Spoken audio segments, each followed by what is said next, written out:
안녕하세요. 오늘을 읽는 책 시작하겠습니다. 오늘을 읽는 책의 무모하고도 야심찬 기획, 두 번째 기획이었죠. 화산도 읽기, 드디어 마지막 시간입니다. 작년에 잃어버린 시절을 찾아서를 12번에 걸쳐서 했고, 그리고 김석범의 화산도를 13번에 걸쳐서 마무리하게 됐습니다. 무모하지만 저에게는 많은 의미가 있는 시간이었습니다. 이 준비를 하다 보면은 아무래도 이 텍스트를 더 꼼꼼히 읽게 되죠. 그리고 혼자 읽을 때에는 보이지 않았던 문장들을 발견하기도 합니다. 해서 이런 무모한 계획들을 종종 시도해 보려고 합니다. 이미 말씀드렸듯이 화산도를 마무리하고 나면은 다음 주나 다다음 주부터는 톨스토이의 대작 읽기를 시작하겠습니다. 전쟁과 평화, 안나 까리나, 부활. 부활까지 갈지는 모르겠습니다. 이 전쟁과 평화와 안나 까리나를 몇 번에 걸쳐서 할지 전체 진도를 한번 조율해 보겠습니다. 여러분들도 전쟁과 평화 그리고 안나 까리나 준비하시고 함께 읽어 보시죠. 그러면 전혀 다르게 와 닿을지도 모르겠습니다. 그건 나중 얘기고요. 오늘 화산도 마무리하죠. 오늘은 12권 마지막 권입니다. 드디어 마지막 권입니다. 마지막 권 25장에서 종장까지입니다. 서장에서 출발해서 종장까지 긴 대장정이 이제 마무리됩니다. 볼까요? 마지막 권은 속도가 대단히 빠릅니다. 48년 12월 9일부터 49년 6월까지 화산도는 시간이 느리게 진행되었었죠. 그런데 12권 마지막에 이르러서는 휘몰아치듯이 속도감을 발휘합니다. 그대로 4.3 사건의 소용돌이 속으로 독자들을 끌고 가는 것처럼 보입니다. 이 볼레로의 그 마지막 장중한 그 화음이 그대로 글로 표현된 것처럼 보이기도 해요. 이 라벨의 볼레로가 이 화산도의 어떤 형식적인 방법과 닮았다고 말씀드린 적이 있는데 정확한지는 모르겠습니다만은 이 작품에도 볼레로를 가는 언급이 있으니까 한번 그 볼레로의 구성 방식을 떠올리면서 이 마지막 권을 읽으시면은 그럴 수도 있겠구나 동의하실 것입니다. 자, 26장은 한라산 드디어 게릴라들의 활동 모습을 보여줍니다. 남승지 시점을 그려주고 있습니다. 이 노루중대가 등장하죠. 남승지와 천동무, 인동무, 장동무, 윤중대장, 그리고 삼배, 소년이죠. 빚진 소년, 어머니와 함께 피난 생활하는 소년입니다. 피난민들이 보입니다. 처음으로 보입니다. 이 소설 전체를 통틀어서 처음으로 이제 피난민들의 모습이 보입니다. 이 주 에피소드를 보면 빗겨울음 전투, 그리고 식량투쟁, 빌레목 동굴 학살, 소 발견, 먹을거리가 생겨서 좋다고 환호하는 장면이죠. 물론 소를 해체하지 못합니다. 눈 때문이죠. 관음사 회의, 이방근의 게릴라 탈출 계획을 둘러싼 이 회의가 열리죠. 그리고 27장은 12월 30일에서 27일까지 이방근이 목포에서 제주를 거쳐서 제주로 오고요. 남승지가 성내로 진입합니다. 이방근, 정세용, 항배용, 박삼봉, 남승지 등이 만나고 드디어 이제 이방근이 정세용을 사문합니다. 조사해서 묻는 거죠. 그리고 이방근과 남승지가 이 게릴라 탈출 계획과 관련하여 토론, 논쟁을 벌이죠. 이방근은 어떻게 해서든지 게릴라들을 탈출시키고 싶어 합니다. 이 본토, 즉, 육지로든 아니면 일본으로든 남승지는 이에 대해서 비판적이죠. 그 다음 에피소드가 게릴라들의 토벌대 공격이 벌어지고요. 그리고 카페 현해에서 바라본 관덕정 광장의 잘림머리들 대단히 충격적입니다. 이방근이 카페 현해라는 카페에서 관덕정 광장을 바라보는데 잘림머리들이 널려 있습니다. 그리고 미군 한포 사격 얘기가 있고요. 부스럼 영감의 이상한 행동들이 보입니다. 그리고 와이리 학살 사건도 그려집니다. 이 전까지는 볼 수 없었던 4.3 사건의 잔혹한 이 초토화 작전으로 빚어진 눈뜨고 볼 수 없는 무참한 상황들이 그려지고 있습니다. 그래서 마지막 권까지 오셔야 됩니다. 11권까지 읽으시면 다 읽은 게 아닙니다. 당연히 다 읽은 게 아니지만은 12권에 와야 마지막 총성을 들을 수 있어야 비로소 화산도를 덮을 수가 있습니다. 그러고 난 다음에 그 긴 여운 때문에 한참을 힘들어할 수도 있을 테지만. 자, 마지막 장입니다. 이제 1월 말에서 6월 7일까지 숨가쁘게 진행되죠. 한성주 변호사 기억나죠? 제주도 유지였습니다. 한대용, 명선, 단선 술집 여성들입니다. 송래운 부선장, 부씨 이름을 가진 선장입니다. 밀양과 관련되어 있습니다. 정세용과 박삼봉, 한대용 등이 등장하네요. 상세하게는 말씀드리지 않겠습니다. 인트로부터 시작하면 14번에 걸쳐서 진행된 이 화산도 읽기를 쭉 들어보시면은 어렵지 않게 전체적인 윤곽을 또는 줄거리를 잡아갈 수 있으리라고 생각합니다. 주 에피소드 또는 이야기들을 보면은 반민특위 활동과 해체 과정, 친일파 문제나 반민특위에 관한 작가 김석범의 관심은 집요하죠. 집요합니다. 이 친일파가 제대로 청산되지 않아서 우리는 이렇게 고통스러운 역사의 무게를 지고 있다라고 작가는 생각합니다. 저도 동의를 하고요. 자, 그다음 공개 처형을 구경하는 장면이 나옵니다. 구경을 강제로 시키죠. 정세용과 한병우의 꽁사냥이 있고요. 되게 상징적이죠. 한병우 기억나십니까? 서북 제주 지부장이죠. 정세용을 이제 체포해 옵니다. 이방근의 아지트행, 이방근이 이제 게릴라들의 아지트로 가죠. 바늘 오름 또는 반홍 오름이라고 하는 것이죠. 여기에서 이방근이 바로 그 브라우닝 총, 황동성이 건넨 브라우닝 총이 있죠. 그 총으로 정세용을 처형합니다.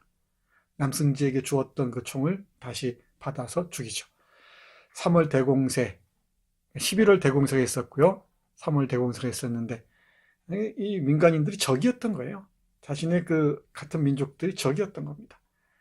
패장 게릴라 행렬이 이어지고요. 관음사를 불태워버립니다. 선옥이 아들 춘근, 그러니까 이방근의 동생이죠. 춘근에게서 이방근은 어떤 희망을 보는 것처럼 보입니다. 춘근이 출산합니다. 4월 5일인데 4월 3일로부터 이틀 후죠. 포로 남승지 석방 공작을 펼치죠. 남승지가 포로가 되는데 이방근이 남승지를 석방하는 공작을 펼칩니다. 한병우에게. 그리고 150만 원을 줍니다. 그리고 남승지를 일본으로 보내죠. 그러면 이유원과 남승지 모두 일본으로 간 셈이 되네요. 남승지가 김석범, 작가 김석범의 모습일까요? 여러분 상상에 맡기겠습니다. 박산봉이 서북사무소에 수류탄을 투척하죠. 그리고 한병우를 살해합니다. 그리고 이성훈, 이덕구입니다. 이성훈의 죽음을 목격하죠. 이 이덕구라는 인물을 주목하시기 바랍니다. 여기저기 그 웹서핑을 하시면은 찾을 수가 있습니다. 포털 찾아보시면은 이성훈의 그 모델이 바로 이덕구입니다. 자, 뒤에서 설명드리도록 하죠. 본문으로 들어가 보겠습니다. 주검의 전시, 얼어붙은 슬픔입니다. 카페 현해에서 관덕정 광장에 뒹구는 잘린 머리들을 바라보는 이방근의 상령입니다. 보시죠. 선악이란 무엇인가? 그들에게 그런 것은 없다. 그것은 실없는 약속과 같은 것. 자른 목을 양배추처럼 노상에 내던지고 사자를 베어 죽이는 그들은 스스로 정마를 쓰러뜨린 십자군 전사, 정마, 붉은 막이죠. 십자군 전사, 반공 입국, 반공 사회 질서의 정의 구현이라는 명분으로 살육을 한다. 죽이는 욕망, 범하는 욕망을 완수한다. 소나 돼지라면 식용이라도 되지만 존재하지 않아도 되는 무가치한, 아니 유해한 것. 그런 것들의 박멸.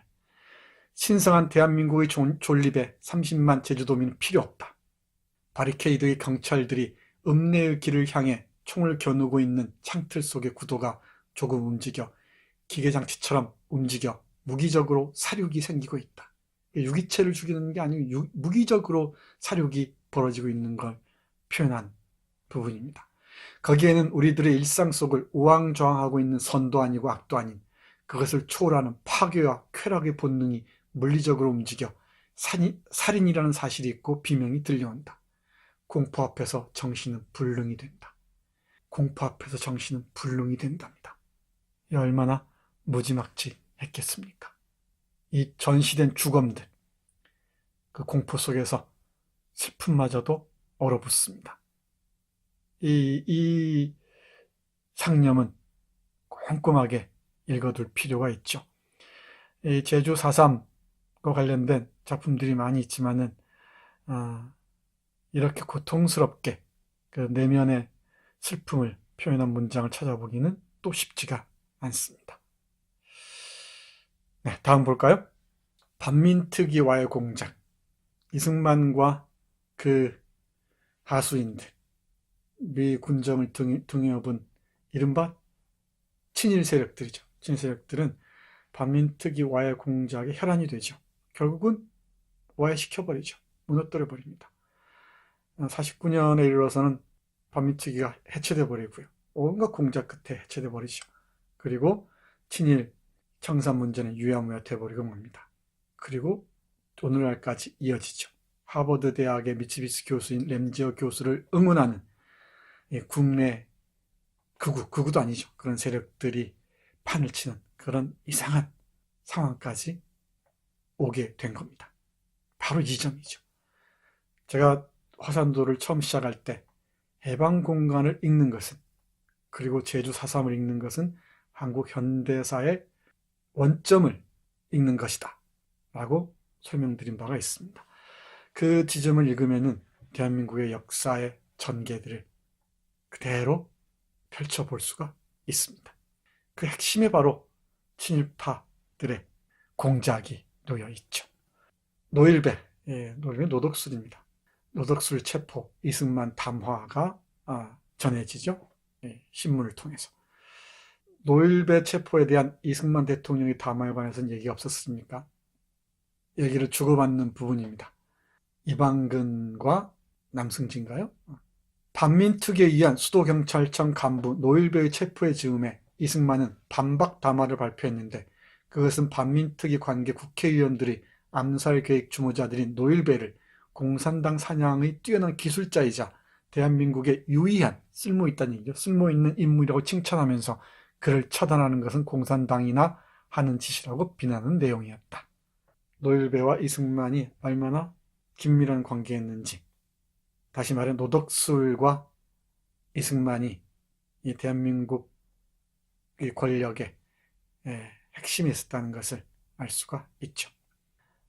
반민특위에 반대하는 시위가 펼쳐집니다. 다 이 빨갱이들의 짓이다, 이런 것이죠. 반민특위의 성공은 곧 친일파의 분기라는 걸 알고 있었기 때문에 이런 친일 세력들은 대대적으로 공작을 펼쳐서 시위를 조직해내고요. 그리고 언론 플레이를 통해서 반민특위와의 공작을 펼치죠. 실제로 이 경찰이 반민특위 사무실을 급습하기도 합니다. 6월인가요? 그렇죠? 1948년 6월쯤입니다. 49년에 들어서도 마찬가지입니다. 그 다음 보시죠. 반공과 친일파가 표리일체를 이루어 게릴라 소탕이라는 명목으로 도민 학살이 이루어지고 있는 것이 제주도였다. 4.3 사건의 평화적 해결을 방해하고 게릴라의 철저한 섬멸과 도민 학살을 추진하는 자가 친일파라는 구도가 아버지의 눈에도 반민특위에 의한 친일파 체포로 확실히 보였을 것이다. 아버지 이태수의 눈에도 이런 반민특위에 의한 친일파 체포로 확실히 보였을 것이라는 얘기죠.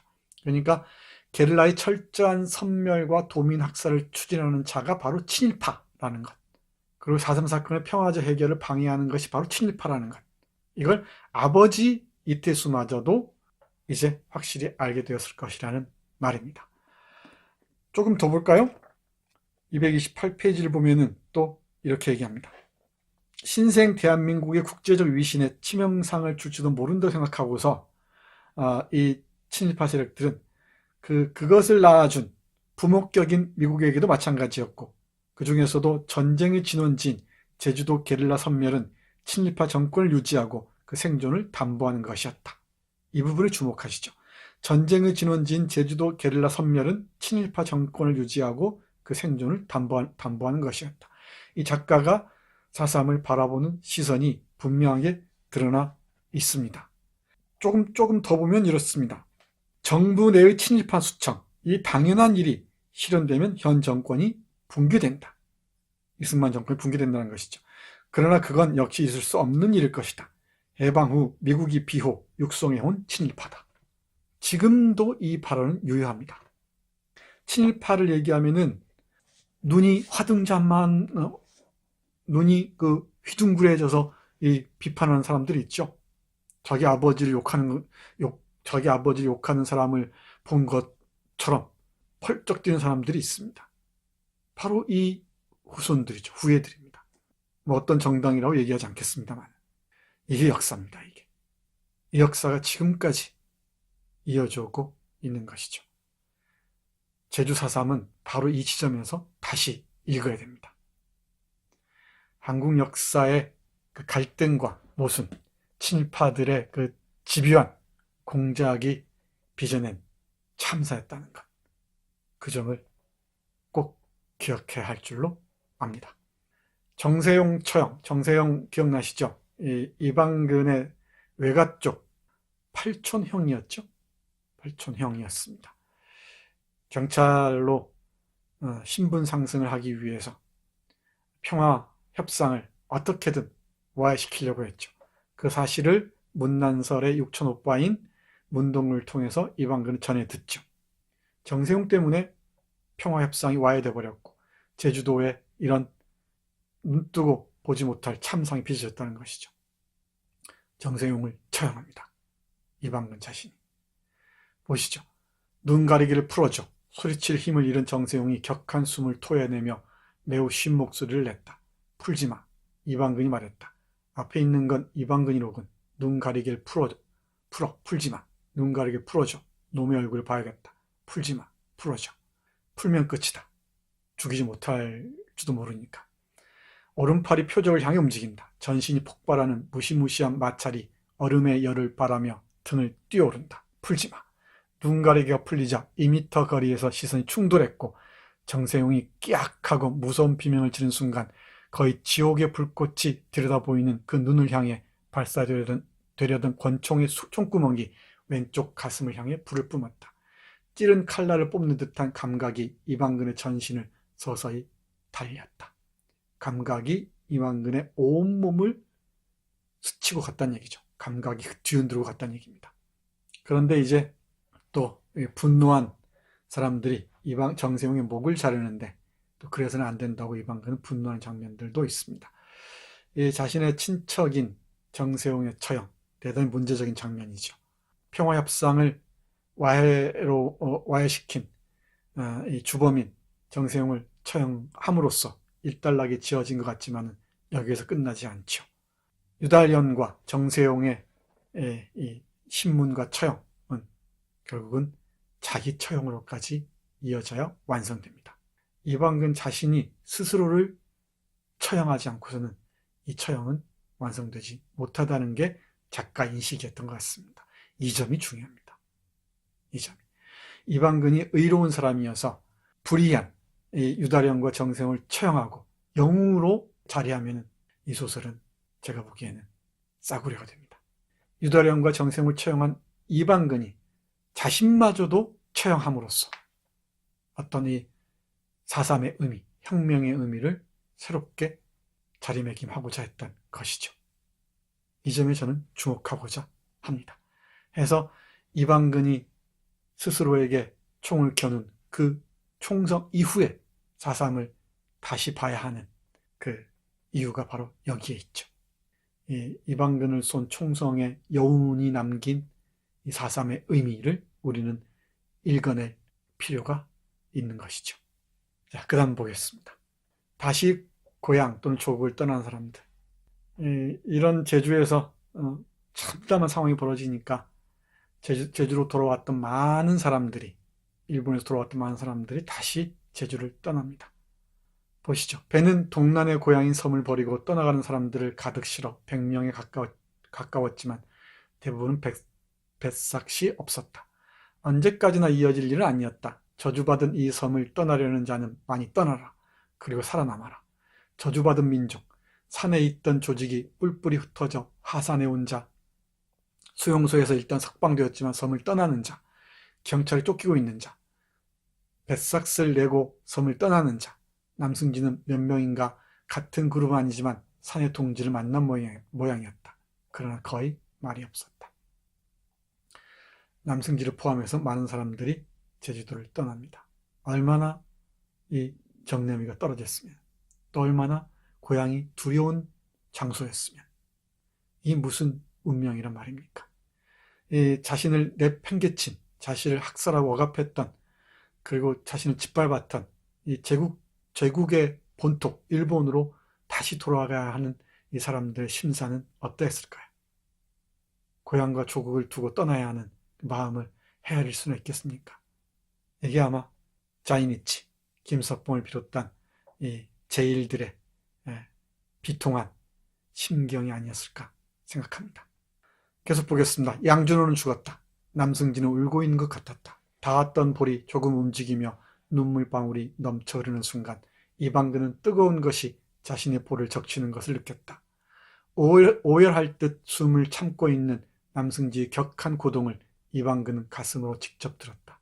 심장이 울리고 바위에 부서진 파도가 끊임없이 흩어졌다. 참담한 심경들, 고향을 떠난 이들의 무참한 심경들, 어떤 언어로 표현할 수 있을까요? 여러분들에게 맡기겠습니다. 여러분들의 이 역사적 상상력과 문학적 상상력을 동원한 그 감각에 맡기겠습니다.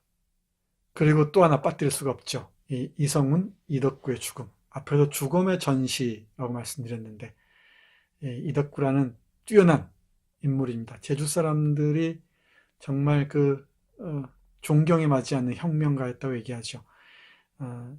이 이성훈, 곧 이덕구 얘기만 해도 1시간 가지고도 모자랄 겁니다. 밤새 얘기해야 될지도 모르겠어요. 여러분들이 한번 찾아서 보시기 바랍니다. 이 이성훈, 이덕구가 이 소설에서 어떻게 그려지는지. 사진이 바로 죽인 그 이덕구를 전시하고 있는 것입니다. 모습입니다. 이걸 이방근이 본 것처럼 보입니다. 그 카페 현해에서 말이죠. 6월로 접어들었다. 시체가 관덕정 광장을 메우고 있는 가운데 게릴라 사령관 이성훈의 사체가 도청과 경찰서 청사가 있는 군의 입구, 돌로 된 문기둥에 세워진 십자가에 매달린 지도 벌써 며칠이 지났다. 이건 카페 현에서 본 장면이 아니네요. 그죠? 정정하겠습니다. 이방근은 다음날 해질 무렵이 되어 숨을 멈출 수밖에 없는 악취가 가득한 광장에 그곳만이 알코올 냄새가 코를 찌르는 현장으로 발걸음을 옮겨 양손을 넓게 펴고 두 다리가 함께 묶여 십자가에 매달려 있는 낡은 일본 군복 차림에 각반을 찬 채 죽어있는 이성훈을 보았다. 모자를 쓰지 않아 검고 덥수룩한 머리칼이 초여름이 바람에 작은 파도를 일으키고 있었다. 입술을 담은 아름답고 멋진 표정이었다. 이성훈. 이자는 공비 수괴 이성훈이며 대한민국의 국시를 어긴 반역자이다. 이것이 반역자의 말로의 모습이다. 가슴에 종이를 붙인 포고의 판자가 충돌어져 있었다.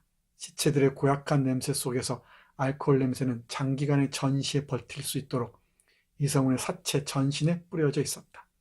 장기간 전시했던 것이죠. 어떤 작품 전시하듯이 공포를 전시하는 모습이죠. 근데 제주 민중들의 마음속에 이 이성훈은 마치 이재수처럼 어떤 혁명 영웅의 모습으로 민중들의 고통을 대변하는 모습으로 남아있었다고 합니다. 그리고 이성훈을 이덕구죠. 이덕구를 의미하는 그 기리는 노래도 불렸다고 말을 하네요. 동경에서 유학해서 혁명의 몸을 담은 이 이덕구. 저는 오래전에 학생들과 함께 한라산 자락에 있는 이덕구 산전을 찾아가 본 적이 있습니다. 지금은 자산평화공원 그 기념관에 옮겨서 전시되고 있습니다. 깨진 솥단지와 함께. 마무리하겠습니다. 파란 허공에 총성이 울렸다. 앞에서 말씀드렸죠. 유달령과 정세용을 신문하고 처단한 이방근은 자신을 처형함으로써, 자신까지 심판함으로써 이 제주 4.3의 의미를 다시 묻습니다. 그리고 총성 후에 남은 그 여운을 통해서 우리에게 4.3의 의미를 들려주는 것처럼 보이기도 합니다. 이방근은 다시 코를 가까이 대고 꽃술 끝에 볼을 간지리고 나서 꽃 앞을 떠났다. 동굴 앞으로 돌아온 이방근은 길가의 돌 위에 앉아서 몇 개의 오른 무리가 솟아있는 초록과 불탄 자리가 얼룩을 이룬 고원 경사면의 드넓은 공간을 바라보았다. 여기서는 배후의 절벽 그늘이라 한라산은 보이지 않았다. 아득히 눈 아래로 칙칙한 읍내 모습이 나지막하게 펼쳐져 있었다. 오른쪽 산지 언덕으로부터 서서히 솟아오른 사라봉 너머는 깎아지른 절벽 너머로 바다다. 사륙자들이 승리자로서 서울로 개선한 뒤 폐허의 광야를 가로질러가는 바람 속에 허무가 있는가? 섬을 뒤덮는 시체가 허무를 부정한다. 죽음의 폐허에 허무는 없는 것이다. 아득한 고원에 보다 저 멀리 초여름 햇볕에 반짝이는 부동의 바다가 보였다. 파란 허공에 청송이 울렸다. 허무로 끝나서는 안 되죠. 니힐리스트였던 이방근, 반혁명적이어서 더욱 혁명적이었던 이방근이 이렇게 한두용에게 받은 총으로 자신의 심장을 겨눕니다. 이 파란 허공에 울린 총성, 이 총성의 여운은 정말 만만치가 않습니다. 한국 문학사가 쏘아올린 한방의 총성이 아닌가, 저는 그렇게 생각합니다. 일본에서 쓴 소설인데 한국 문학이냐고 얘기할 사람이 있을지 모르겠습니다만은 미리 얘기했었죠. 한국 문학사의 중요한 한 축입니다. 자이니치 문학은 말이죠. 한반도 문학이라고 얘기를 해야겠네요. 한반도 문학사라고 얘기해야 될 것 같습니다. 코리안 리터러처라고 해야 할 것 같습니다. 남북을 합친, 그리고 해외에 있는 한국계 외국인들이 쓴 것까지 다 포함해서 우리는 한국 문학사로 아우르고 거기에서 의미를 읽어내야겠죠. 그럴 때 김석범의 대작 화산도는 더 깊은 의미로 다가올 것입니다. 이 이방근이 쏘아올린 한방의 총성, 그리고 제주 4.3의 현대사적 의미, 우리는 다시 한번 생각해야 할 줄로 압니다. 네, 긴 여정이 끝났습니다. 못다한 얘기가 당연히 더 많습니다. 당연히. 다시 한번 읽으면 전혀 다른 텍스트로 다가올 것입니다. 대작의 일부만 여러분과 함께 했습니다. 그리고 제 눈에 띈 부분들, 그리고 이 테마들만 여러분과 함께 했습니다. 윤곽만 잡았다 생각하시고 여러분들이 직접 읽어보셨으면 참 좋겠네요. 그리고 제주도에 가실 기회가 있으시거든 조금 짐이 되더라도 한두 권씩 들고 가십시오. 그러면 제주도가 역사의 그 슬픔과 고통과 또는 가능성, 희망을 간직한 장소로서 여러분들에게 전혀 새롭게, 낯설게 다가올지도 모르겠습니다. 오늘 읽는 책의 야심차고도 무모한 기획, 두 번째 기획, 김석범의 화산도를 읽는다. 마치겠습니다. 그동안 함께 해주셔서 고마웠습니다.